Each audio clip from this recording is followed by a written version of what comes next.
ನ್ಯೂಸ್ಗೆ ಸ್ವಾಗತ. ನಾನು ಕೃಷ್ಣಲ್ ಮೇಡ. ಮಾಲೂರು ಪಟ್ಟಣದ ತ್ಯಾಜ್ಯ ವಿಲೇವಾರಿಗಾಗಿ ಇಗ್ಗಲೂರು ಗ್ರಾಮದ ಬಳಿ ಪುರಸಭೆ ನಿರ್ಮಾಣ ಮಾಡಿರುವ 6 ಕೋಟಿ ರು ವೆಚ್ಚದ ಘಟಕವನ್ನು ಶಾಸಕ ನಂಜೇಗೌಡರು ಉದ್ಘಾಟಿಸಿದರು. ಈ ಸಂದರ್ಭದಲ್ಲಿ ಮಾತನಾಡಿದ ಅವರು, ಮಾಲೂರು ಪಟ್ಟಣದ ಅಭಿವೃದ್ಧಿ ಪರ್ವ ಈಗ ಆರಂಭವಾಗಿದೆ. 1 ವರ್ಷದ ಒಳಗಾಗಿ ಹೈಟೆಕ್ ಬಸ್ ನಿಲ್ದಾಣ ಸೇರಿದಂತೆ ಪಟ್ಟಣದ 27 ವಾರ್ಡ್ಗಳ ಅಭಿವೃದ್ಧಿಗೆ ರೂಪಿಸಿರುವ ಕಾರ್ಯಕ್ರಮಗಳು ಕಟ್ಟುನಿಟ್ಟಾಗಿ ಅನುಷ್ಠಾನಗೊಳ್ಳಬೇಕು ಎಂದು ಸೂಚಿಸಿದರು.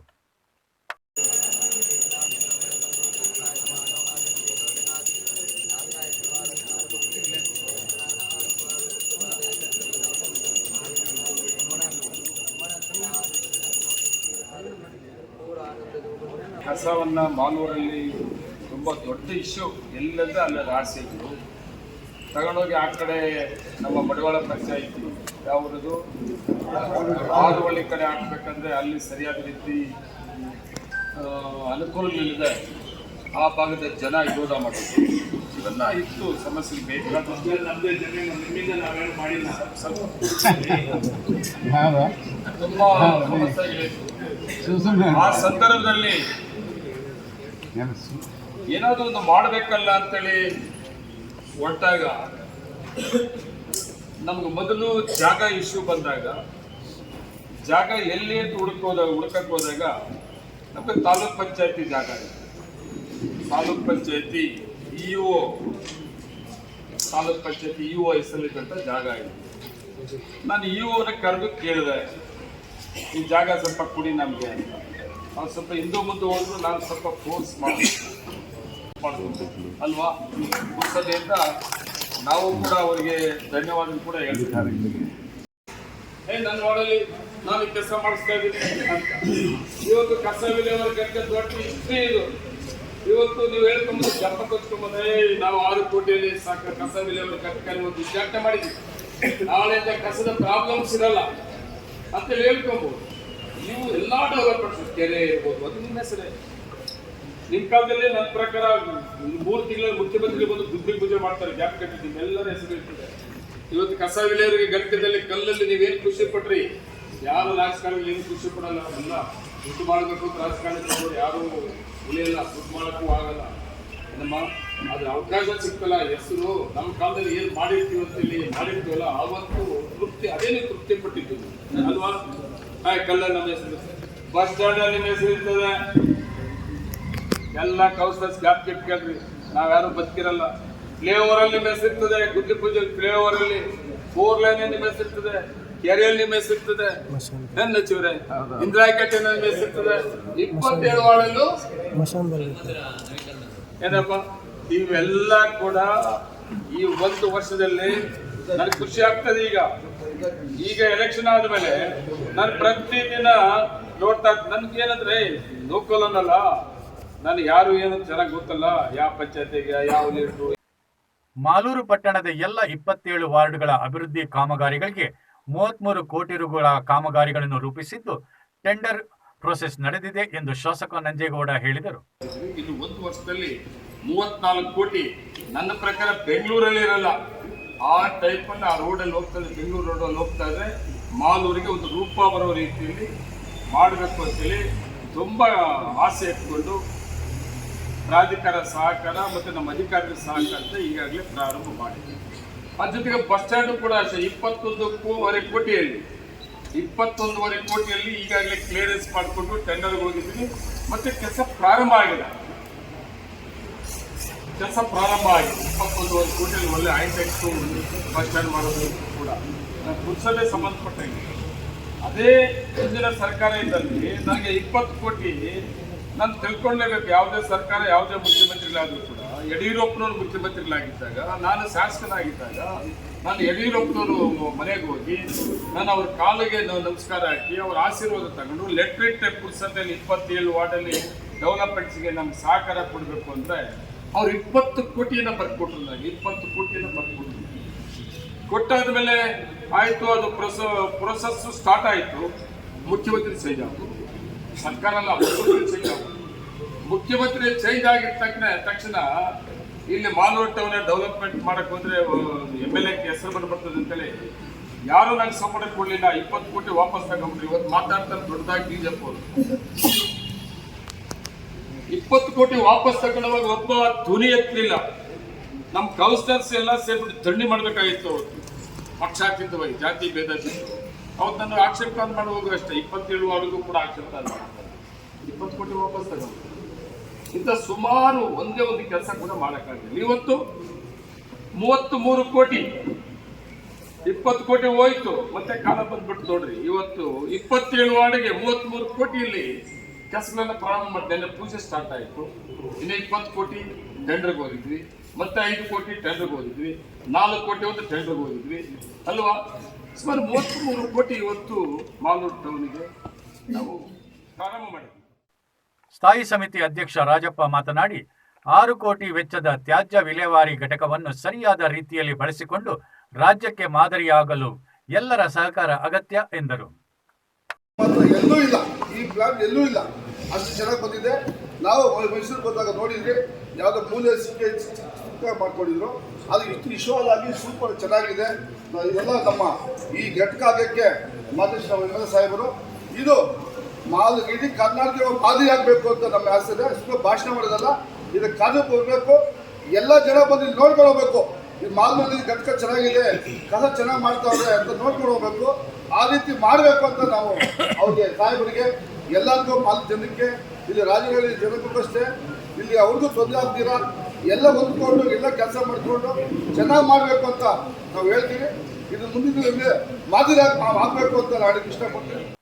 ರಾಜ್ಯ ಅಲ್ಪಸಂಖ್ಯಾತ ಇಲಾಖೆಯಿಂದ 5 ಕೋಟಿ ರು ಮಂಜೂರು ಆಗಿದ್ದು ಅಗತ್ಯ ವಾರ್ಡ್ಗಳಲ್ಲಿ ಬಳಸಲಾಗುವುದು ಎಂದು ಶಾಸಕ ನಂಜೇಗೌಡರು ರಾಜೀವ್ ನಗರದ ಕಾರ್ಯಕ್ರಮದಲ್ಲಿ ಹೇಳಿದರು. ನಮ್ಮ ಸರ್ಕಾರ ಬಂದ ಮೇಲೆ 1.5 ವರ್ಷದಲ್ಲಿ ಮೊದಲನೇ ಗುದ್ದಲಿ ಪೂಜೆ ಕಾರ್ಯಕ್ರಮ ಪ್ರಾರಂಭ ಆಗಿದೆ. ಇಲ್ಲಿಂದ ಪ್ರಾರಂಭ ಇವತ್ತು ಮೈನಾರಿಟಿದು ನಮಗೆ ನಮ್ಮ ರಾಜ್ಯ ಸರ್ಕಾರ ಮಂತ್ರಿಗಳಾದ ಜಮೀರ್ ಅಹಮದ್ ಅವರು ನಮ್ಮ ಮಾಲೂರಿಗೆ 5 ಕೋಟಿ ರೂಪಾಯಿ ದುಡ್ಡು ಕೊಟ್ಟಿದ್ದಾರೆ. 5 ಕೋಟಿಯಲ್ಲಿ ಇವತ್ತು ಗುದ್ದಲಿ ಪೂಜೆ ಕಾರ್ಯಕ್ರಮವನ್ನು ಪ್ರಾರಂಭ ಮಾಡಿದ್ದೀವಿ. ಇದು 5 ಕೋಟಿದು 1 ತಿಂಗಳ ಒಳಗಡೆ ಕಂಪ್ಲೀಟ್ ಕೆಲಸ ಆಗಬೇಕಾಗ್ತದೆ. 4 ಕೋಟಿ ಮಾಲೂರು ಟೌನಲ್ಲಿ ಮತ್ತು 1 ಕೋಟಿ ಗ್ರಾಮಾಂತರ ಪ್ರದೇಶಗಳಲ್ಲಿ 5 ಕೋಟಿ ರೂಪಾಯಿ ಬೆಳಗ್ಗೆಯಿಂದ ಕೆಲಸವನ್ನು ಪ್ರಾರಂಭ ಮಾಡಿದ್ವಿ. ವಾರ್ಡ್ ನಂಬರ್ 1 ಆಯಿತು, 12 ಆಯಿತು. ಈಗ ವಾರ್ಡ್ ನಂಬರ್ 2ಕ್ಕೆ ಬಂದಿದ್ದು ರಾಜೀವ್ ನಗರಕ್ಕೆ. ಈ ರಾಜೀವ್ ನಗರ ಮೊದಲಿಂದ ನನಗೆ ತುಂಬ ಆಸಕ್ತಿ ರಾಜೀವ್ ನಗರ ಮೇಲೆ. ಕಾರಣ ಏನಂದರೆ ಈ ರಾಜೀವ್ ನಗರ ಪ್ರಾರಂಭ ಆಗಿದ್ದು ಕಾಂಗ್ರೆಸ್ ಸರ್ಕಾರ, ಕಾಂಗ್ರೆಸ್ ಶಾಸಕರಾಗಿದ್ದಾಗ ಇಲ್ಲಿ ರಾಜೀವ್ ನಗರವನ್ನು ಫ್ರೀ ಸೈಟ್ಗಳನ್ನು ಮಾಡಿ ಸೈಟ್ಗಳು ಕೊಟ್ಟಿದ್ದು. ಅವತ್ತು ಮಾಡುವಾಗ ಇಲ್ಲೇನೂ ಇರಲಿಲ್ಲ. ಇವತ್ತು ನೋಡಿದರೆ ಒಂದು ಮಾಲೂರು ಟೌನ್ ಇಲ್ಲೇ ಇದೆಯೋ ಅಂತ ಅನಿಸ್ತದೆ ರಾಜೀವ್ ನಗರ ಅಂತ. ರಾಜೀವ್ ನಗರಕ್ಕೆ ನಾನು ಮೊದಲನೇ ಅವಧಿಯಲ್ಲಿ ಶಾಸಕನಾದಾಗ ಕೂಡ ಈ ರಾಜೀವ್ ನಗರದಲ್ಲಿ ಏನೂ ಡೆವಲಪ್ಮೆಂಟ್ಸ್ ಮಾಡಿರಲಿಲ್ಲ ಯಾರೂ ಕೂಡ. ನಾನು ಮುಖ್ಯವಾಗಿ ಒಂದು ರೋಡನ್ನು ಮಾಡಬೇಕು ಅಂತೇಳಿ ರಸ್ತೆಯನ್ನು ಮಾಡಿದೆ. ಇನ್ನೂ ಮಾಡಬೇಕು ಅಂತ ತುಂಬ ಆಸೆ ಇತ್ತು. ಏನು ಮಾಡೋದು, BJP ಗೌರ್ಮೆಂಟ್ ಬಂದ್ಬಿಡ್ತು. BJP ಗೌರ್ಮೆಂಟ್ ಬಂದಮೇಲೆ ನನಗೇನು ಮಾಲೂರು ತಾಲೂಕು ಒಂದು ಕೆಲಸ ಮಾಡೋಕ್ಕೆ ಬಿಡಲಿಲ್ಲ ಅವರು. ದೇವ್ರು ಅವನಂತ ಕಾಯ್ತಾ ಇದೆ, ದೇವ್ರು ಒಳ್ಳೇದು ಮಾಡಿಬಿಟ್ಟದೆ. ಇವತ್ತು ಮತ್ತೆ ಕಾಂಗ್ರೆಸ್ ಸರ್ಕಾರ ಬಂದದೆ. ಕಾಂಗ್ರೆಸ್ ಸರ್ಕಾರದಲ್ಲಿ ನಿಮ್ಮ ನಂಜೇಗೌಡರು, ನಿಮ್ಮ ಸ್ಥಳೀಯ ನಂಜೇಗೌಡರು ಉಳ್ಕೊಂಡಿರೋದ್ರಿಂದ ಇವತ್ತು ಮಾಲೂರು ತಾಲೂಕಿಗೆ ಬೇಕಾದಷ್ಟು ದುಡ್ಡು ಬಂದಿದೆ 1.5 ವರ್ಷದಲ್ಲಿ. ತಾವೆಲ್ಲ ನೋಡ್ತಾ ಮಾಲೂರು ವೈಟ್ ಗಾರ್ಡನ್ನಲ್ಲಿರುವ ಶ್ರೀ ಗುರು ಪಬ್ಲಿಕ್ ಶಾಲೆಯ 8ನೇ ತರಗತಿಯ ವಿದ್ಯಾರ್ಥಿ ಚಿನ್ಮಯ್ ಜಿಲ್ಲಾ ಮಟ್ಟದ ವಿಜ್ಞಾನ ವಸ್ತು ಪ್ರದರ್ಶನದಲ್ಲಿ ಸ್ಪರ್ಧಾ ಕಾರ್ಯಕ್ರಮದಲ್ಲಿ ಭಾಗವಹಿಸಿ ತಾನು ತಯಾರಿಸಿದ್ದ ಹೈಡ್ರಾಲಿಕ್ ಲಿಫ್ಟ್ ಉಪಕರಣವು ಆಯ್ಕೆಯಾಗಿ ರಾಜ್ಯ ಮಟ್ಟದ ವಸ್ತು ಪ್ರದರ್ಶನಕ್ಕೆ ಅವಕಾಶ ಪಡೆದಿದ್ದಾನೆ. ಈ ಬಗ್ಗೆ ಪ್ರಿನ್ಸಿಪಾಲ್ ಪಿ ರಾಮಕೃಷ್ಣಪ್ಪ ಸಂತಸ ವ್ಯಕ್ತಪಡಿಸಿದ್ದು ಹೀಗೆ. ನಮ್ಮ ವಿದ್ಯಾರ್ಥಿ ಚಿನ್ಮಯ್ ಜಿಯೇ ಜಿಲ್ಲಾ ಮಟ್ಟದಲ್ಲಿ ವಿಜ್ಞಾನ ವಸ್ತು ಪ್ರದರ್ಶನ ಸ್ಪರ್ಧೆಯಲ್ಲಿ ಭಾಗವಹಿಸಿ ಪ್ರಥಮ ಬಹುಮಾನವನ್ನು ಪಡೆದಿದ್ದಾರೆ. ಈಗ ಆತ ರಾಜ್ಯ ಮಟ್ಟಕ್ಕೆ ಆಯ್ಕೆಯಾಗಿದೆ. ಇದು ನಮ್ಮ ಸಂಸ್ಥೆಗೆ, ನಮಗೆ ಮತ್ತು ನಮ್ಮ ಶಿಕ್ಷಕರೆಲ್ಲರಿಗೂ ಸಹ ಸಂದಿರ್ತಕ್ಕಂಥ ಒಂದು ಗೌರವವಾಗಿದೆ. ಈ ವಿದ್ಯಾರ್ಥಿ ತೋರಿಸಿರ್ತಕ್ಕಂಥ ಒಂದು ಕುಶಲತೆ ಜಿಲ್ಲಾ ಮಟ್ಟದಲ್ಲಿ ಈಗ ಪ್ರದರ್ಶನ ಆಗಿದೆ. ಜಿಲ್ಲಾ ಮಟ್ಟದಲ್ಲಿ ಈಗ ಆತನಿಗೆ ಒಂದು ಸ್ಥಾನ ದೊರಕಿದೆ. ಆ ಸ್ಥಾನವನ್ನು ಮುಂದುವರಿಸಿಕೊಂಡು ಹೋಗ್ತಕ್ಕಂಥ ಎಲ್ಲ ಪ್ರೋತ್ಸಾಹವನ್ನು, ಉತ್ತೇಜನವನ್ನು ಸ್ಫೂರ್ತಿಯನ್ನು ಸಹ ನಮ್ಮ ಬ್ಲೆಸ್ಸಿಂಗ್ ಎಜುಕೇಷನಲ್ ಟ್ರಸ್ಟ್ ಆಡಳಿತ ಮಂಡಳಿ ಅವರಿಗೆ ಕೊಡಲಿದೆ. ಮತ್ತು ನಮ್ಮ ಶಿಕ್ಷಕರೆಲ್ಲರೂ ಸಹ ಇನ್ನು ಮುಂದೆಯೂ ಸಹ ಆತನ ಬಗ್ಗೆ ವಿಶೇಷವಾಗಿರ್ತಕ್ಕಂಥ ಮುತುವರ್ಜಿ ವಹಿಸಿ ಆತ ವಿಜ್ಞಾನ ಪಥದಲ್ಲಿ ಮುಂದೆ ಸಾಗುವುದಕ್ಕೆ ಸೂಕ್ತವಾಗಿರ್ತಕ್ಕಂಥ ಒಂದು ವಾತಾವರಣವನ್ನು ನಾವು ಕಲ್ಪಿಸುವುದಕ್ಕೆ ನಾವು ತೀರ್ಮಾನ ಮಾಡಿದ್ದೇವೆ. ಈ ದಿನ ನಡೆಯತಕ್ಕಂಥ ಸನ್ಮಾನ ಸಮಾರಂಭದಲ್ಲಿ ಆ ವಿದ್ಯಾರ್ಥಿಯ ಪೋಷಕರಿಗೂ ಸಹ ಕರೆಸಿದ್ದೇವೆ. ಅವರಿಗೂ ಸಹ ಈ ಸಮಾರಂಭದಲ್ಲಿ ಭಾಗವಹಿಸ್ತಾ ಇದ್ದಾರೆ. ಈ ಸಮಾರಂಭದಲ್ಲಿ ಆ ವಿದ್ಯಾರ್ಥಿಗೆ ನಮ್ಮ ಸಂಸ್ಥೆ ವತಿಯಿಂದ 2,500 ರೂಪಾಯಿಗಳ ನಗದು ಬಹುಮಾನವನ್ನು ಸಹ ಕೊಟ್ಟು ಅವರಿಗೆ ಸ್ಫೂರ್ತಿಯನ್ನು ನೀಡಿದ್ದಾರೆ. ಮಾಲೂರು ತಾಲೂಕು ಗಡಿ ಗ್ರಾಮ ಗಣಿಗಾನಹಳ್ಳಿಯಲ್ಲಿರುವ ಮುಸ್ಲಿಮರ ವಿಶ್ವಗುರುಗಳಾದ ಇರಾಕ್ ದೇಶದ ಮೊಹಮ್ಮದ್ ಸುಬಾನಿಯವರ ಹೆಸರಲ್ಲಿ ವರ್ಷಕ್ಕೊಮ್ಮೆ ನಡೆಯುವ ಗ್ವಾರಿ ಸಂದಲ್ ಪೂಜಾ ಕಾರ್ಯಕ್ರಮ ನಡೆಯಿತು. ಧರ್ಮಪುರಿಯ ಗುರುಗಳಾದ ನೂರ್ ಮೊಹಮ್ಮದ್ ಅಲಿ ನೇತೃತ್ವದಲ್ಲಿ ಪರಸ್ಪರ ಭಾತೃತ್ವದ ಈ ಪೂಜಾ ಕಾರ್ಯಕ್ರಮ ನಡೆಯಿತು. ಪ್ರಮುಖವಾಗಿ ಅನ್ನದಾನ ಕಾರ್ಯಕ್ರಮದಲ್ಲಿ 1000ಕ್ಕೂ ಹೆಚ್ಚು ಮುಸ್ಲಿಂ ಬಂಧುಗಳು ಭಾಗವಹಿಸಿದ್ದರು.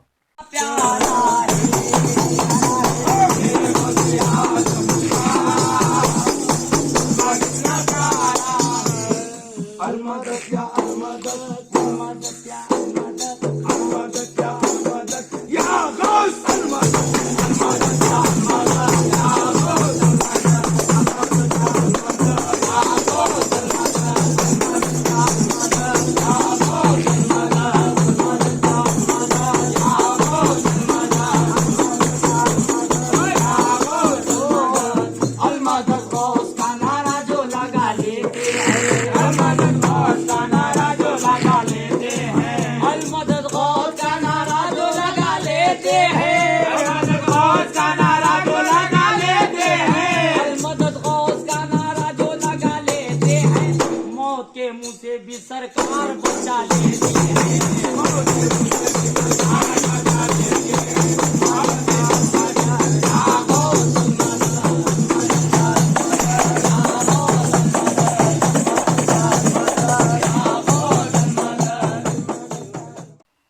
ಮಾಲೂರು ತಾಲೂಕಿನಲ್ಲಿರುವ ಸರ್ಕಾರಿ ಆಸ್ತಿ ರಕ್ಷಣೆಗಾಗಿ ತಾಲೂಕು ದಲಿತ ಸಂಘರ್ಷ ಸಮಿತಿ 106 ಕಾರ್ಯಕರ್ತರು ಪ್ರತಿಭಟನಾ ಮೆರವಣಿಗೆ ನಡೆಸಿದರು.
ಈಗ ಇದ್ದದ್ದು ಇದ್ದ ಹಾಗೆ ಮಾಲೂರು ತಾಲೂಕಿನ ಸರ್ವತೋಮುಖ ಅಭಿವೃದ್ಧಿಗೆ ಶಾಸಕ ನಂಜೇಗೌಡರು ಕೋಟಿ ಕೋಟಿ ರುಗಳ ಅನುದಾನ ತಂದಿರುವುದಾಗಿ ಹೇಳುತ್ತಲೇ ಇದ್ದಾರೆ. ಆದರೆ ಗ್ರಾಮೀಣ ಪ್ರದೇಶದ ರಸ್ತೆಗಳು ಗುಂಡಿಮುಕ್ತವಾಗಿಲ್ಲ. ಇಲ್ಲಿನ ಪುರಸಭೆಯಲ್ಲಿ ಹಲವು ತಿಂಗಳು ಅಧ್ಯಕ್ಷರಿಲ್ಲದೆ ಮೂಲಭೂತ ಸೌಲಭ್ಯಗಳು ಒದಗಿಸಲು ಅಡ್ಡಿಯಾಗಿದೆ ಎಂಬ ಸಬೂಬು ಹೇಳಲಾಗುತ್ತಿತ್ತು. ಹೊಸ ಅಧ್ಯಕ್ಷರು ಆಯ್ಕೆಯಾಗಿ ಸುಮಾರು ತಿಂಗಳುಗಳಾದರೂ ಪಟ್ಟಣದಲ್ಲಿ ಯಾವುದೇ ಬದಲಾವಣೆ ಕಂಡುಬರುತ್ತಿಲ್ಲ ಎನ್ನುವುದು ಸತ್ಯ ಅಲ್ಲವೇ? ನಿಮ್ಮ ಭೇಟಿ ಮುಂದಿನ ನಿಮ್ ಟಿವಿ ನ್ಯೂಸ್ನಲ್ಲಿ. ಲೈಕ್ ಮಾಡಿ, ಶೇರ್ ಮಾಡಿ, ಸಬ್ಸ್ಕ್ರೈಬ್ ಮಾಡಿ. ವಂದನೆಗಳು.